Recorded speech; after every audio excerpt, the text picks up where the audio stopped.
নমস্কার, আমার রান্নাঘরে সবাইকে স্বাগত জানাই। গরমের দিনে লাউ কিন্তু খুব উপকারী।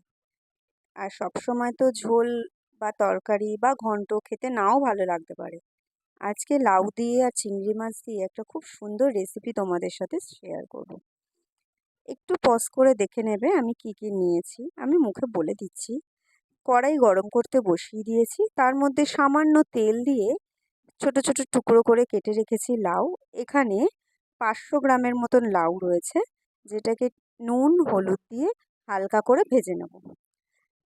একটু যখন নরম হয়ে আসবে তখন লাউটাকে একটা পাত্রের মধ্যে তুলে রাখবে।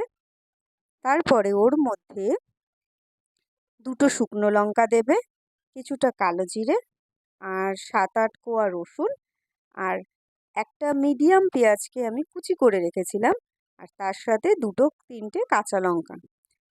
এরপরে এখানে 200 গ্রামের মতন চিংড়ি মাছ, যেটাকে আমি ভালো করে পরিষ্কার করে ধুয়ে রেখে দিয়েছিলাম, এখন সেটাকে ওই একসাথে একটু নুন আর হলুদ দিয়ে ভেজে রেখেছি।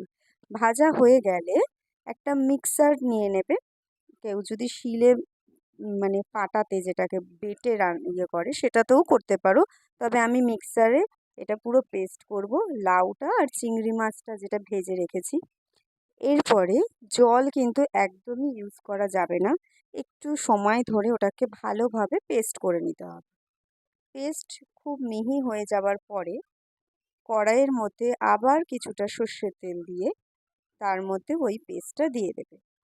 এরপরে তোমাদের নুন আর চিনি একদম স্বাদ মতন, তবে আমি বলবো চিনিটা অবশ্যই ব্যবহার করতে হবে, তাহলে একটা সুন্দর ভালো একটা টেস্ট তোমরা পাবে।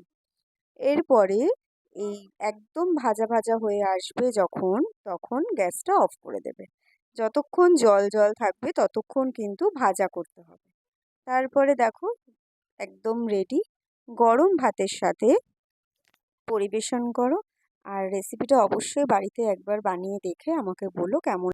আজকের রেসিপিটা যদি তোমাদের ভালো লেগে থাকে তাহলে একটা লাইক, শেয়ার আর সাবস্ক্রাইব করে আমার পাশে থেকো। Thank you.